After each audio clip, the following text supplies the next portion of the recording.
Cyberpunk 2077 hides more secrets than most of us will ever notice. That's why today we're kicking off a brand new series, Facts and Lore, exploring the hidden details of Night City and the lore that makes them matter.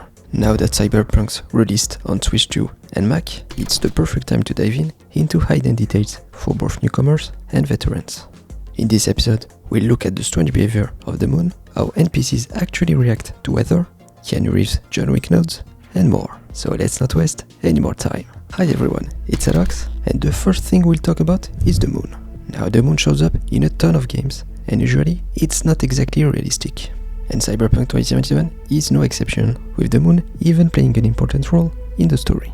But in Night City, the moon has some strange behavior. First of all, the moon is always full. You will never see it in the crescent or gibbous form, which means two things: werewolves have a really rough time here, and CDPR just didn't want to deal with moon cycles. On top of that, instead of staying fixed, it actually rotates on its x-axis, so depending on the time of the day, you'd see a different side of it.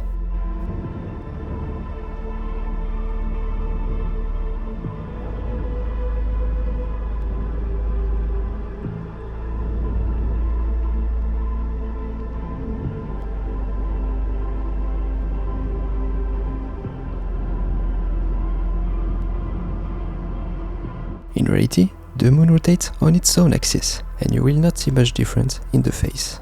Besides, you can't really get a closer look. The moon stays the same size because it's not modeled. It's a skybox that can't be reached.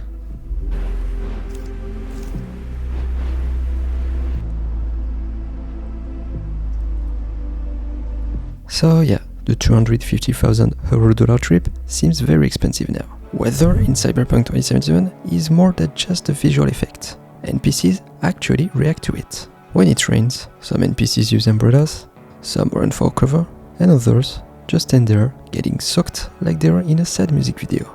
And honestly, a few of those umbrellas are pretty stylish. But here's the weird part. When I tested this in Dogtown, I couldn't find a single NPC using one.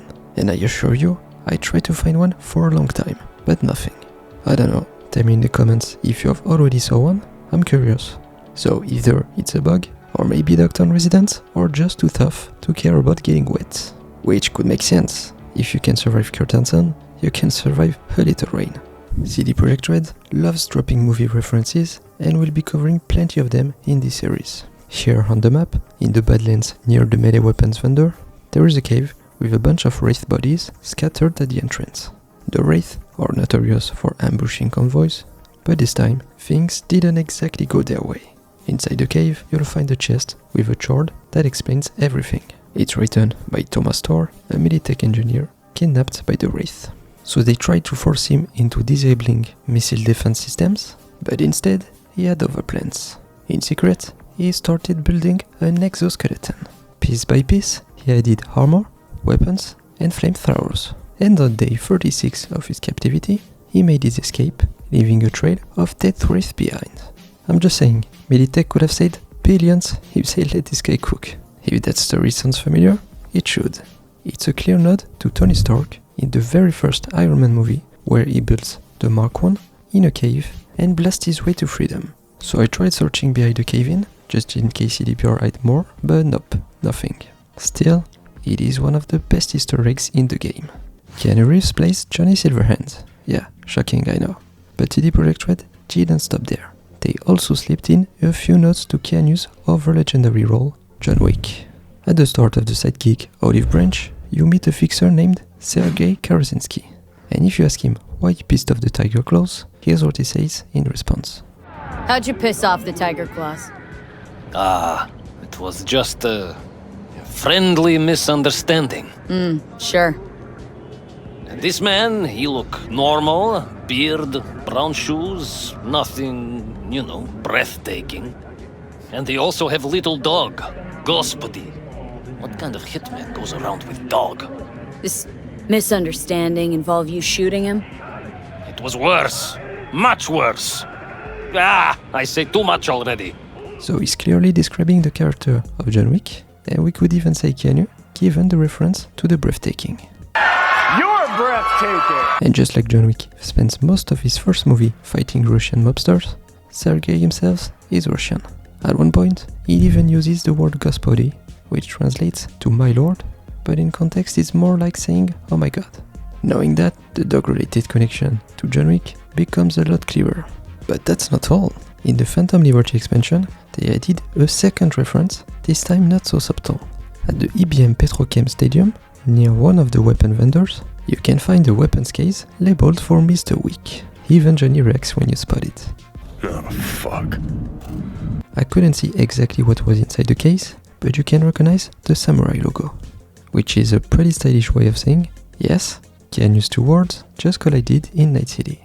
And speaking of samurai, here's a fun fact. Johnny Severance's band isn't just a piece of fiction. All of their music in Cyberpunk 2077 is actually performed by the real-life Swedish punk band Refused. These guys have been around since 1991, and for the game they recorded 6 tracks in total, including bangers like Never Fade Away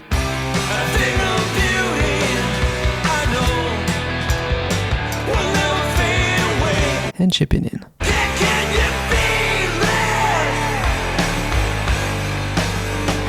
At one point, there were even plans for a live show featuring Refused and Keanu Reeves together on stage as Johnny Silverhand. Sadly, those plans got scrapped thanks to COVID. Yeah, that sucks. Now, the band is currently on their forward tour. They don't perform the samurai tracks at their concerts, but their whole music still hits hard, and it's worth seeing them while you can. So big thanks to Refused for giving Night City its soundtracks of rebellion. Cyberpunk 2077 also pays tribute to the Back to the Future franchise. First, there is the perk Shipware Connoisseur, I don't know how it's pronounced, which before update 2.0 was actually called Crazy Science. That's a pretty obvious wink to Doc Brown explaining his wide inventions to Marty in the first movie. But the biggest reference came later with update 2.2. If you head to the docks at night, you'll stumble across a street race. One of the cars crashes straight into the water, killing the driver.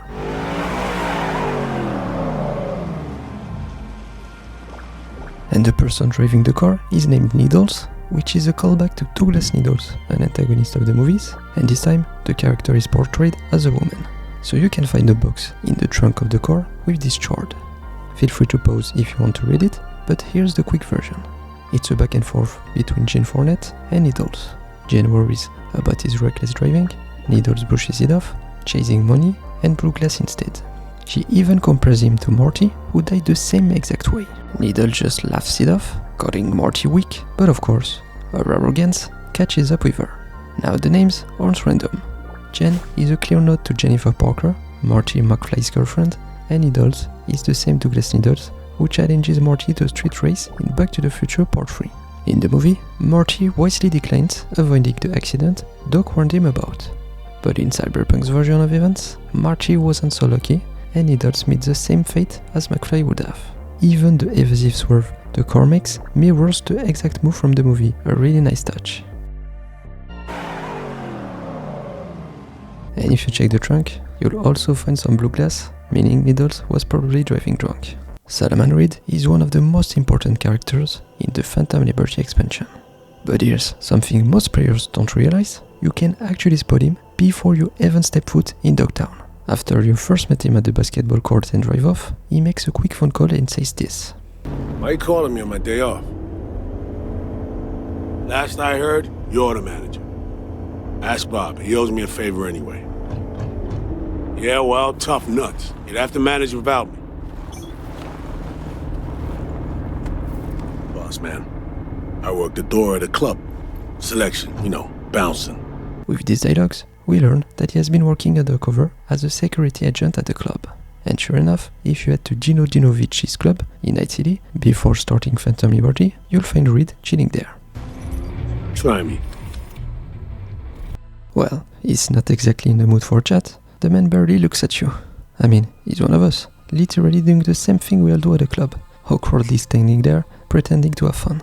Of course, you need to own the expansion for him to show up at the bar in the first place. I also tested whether you can find him again after starting Phantom Liberty, or even finishing the expansion, but sadly, nope. Reed disappears from the club once the main storyline kicks in. At least, we can still vibe to his tracks on the in-game radio, not quite the same as hanging out with Idris Elba, but I take it. Because yes, Solomon Reed, or rather Idris Elba, didn't just lend his face and voice to Phantom Liberty. He also dropped some music into the game. Outside of acting, Idris is a musician and DJ performing under the name DJ Idris. He even runs his own label, Seven Wallace, which focuses on supporting independent and experimental UK talent. For Phantom Liberty, he produced 3 tracks, Chokehold, Roller Coaster, and Walk of Shame. But I feel no shame. And it's that last one you hear when you step into the Heavy Hearts Club in Dogtown. So yeah, acting, DJing, making bangers for Cyberpunk. At this point, I'm starting to think he's just showing off. The Metro system finally arrived in Cyberpunk 2077 with update 2.1, a long-awaited addition to Night City. But while working on my video about Edge Runner's locations, I spotted something odd. Take a look at these shots. The subway in the anime looks identical to the one in-game. But since update 2.1, the Wolsin Street station now looks completely different. I couldn't find any real explanation for this change. Honestly, your guess is as good as mine, so let me know in the comments what you think happened here. We could assume the subway was renovated, but it wasn't shown as under repair before. So if you want to check it out yourself, here's the exact spot on the map. So yeah, that's it for today's video. Cyberpunk 2077 is filled with hidden gems, and I guarantee you there are more videos planned to talk about this amazing world. If you enjoyed the video, don't forget to like and subscribe if you want to see more videos like this. Don't hesitate to drop a comment if you got suggestions on what I should improve or add for the next videos. I really want to make this series even better with your feedback. Thanks for watching to the end, and I'll see you in the next one.